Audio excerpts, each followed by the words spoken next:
C'est arrêté pour respect et par respect à l'institution qu'on ne considérera pas comme un torchon.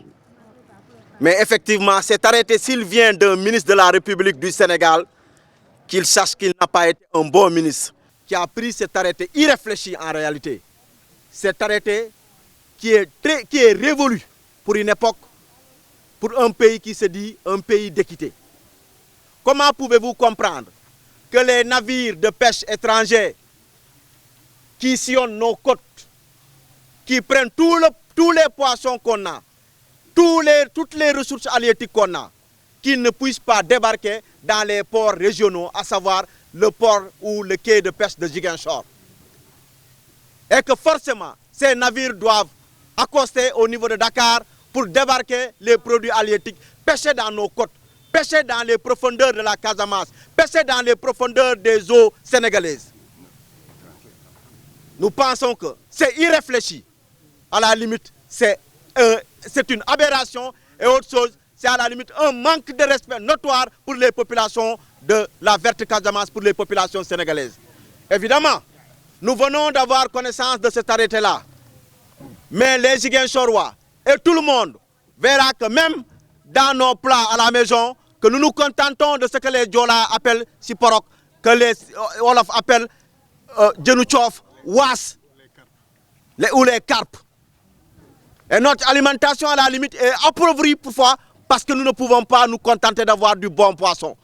Et vous pensez que ça c'est normal? Pour un pays qui se dit un pays de droit, où les droits des autres sont bafoués, pourquoi? Parce qu'il y a des ministres qui ne se sentent pas peut-être de chez nous, ou des ministres qui parlent pour des raisons politiciennes se disent que nous allons tout faire pour freiner le développement de Ziguinchor, le développement de la Casamance. Non, sachez bien évidemment que Dieu est avec nous. Et c'est pour cela, désormais, nous portons, nous, en tant qu'entité de la société civile, ce combat pour dire que ces usines-là qu'on voit vont être réouvertes. Et nous pensons que notre discours ne tombera pas sur les oreilles d'un sourd.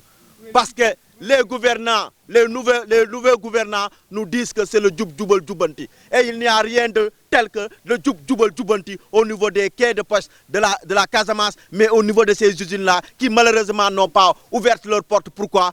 Pour tout simplement un arrêté irréfléchi, un arrêté à la limite inhumain. Il n'y a pas d'équité. À lire cet arrêté qui dit que les bateaux étrangers, les navires étrangers qui pêchent dans nos eaux doivent tout simplement accoster au niveau de Dakar qu'au quai de pêche de Dakar.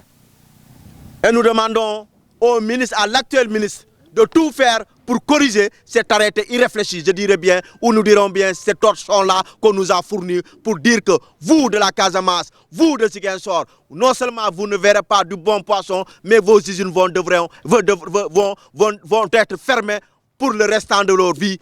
Ça veut dire que quoi? Ça veut dire à un moment donné, c'est pour nous tout simplement décourager tous les investisseurs qui veulent venir sur le volet halieutique pour investir en Casamance.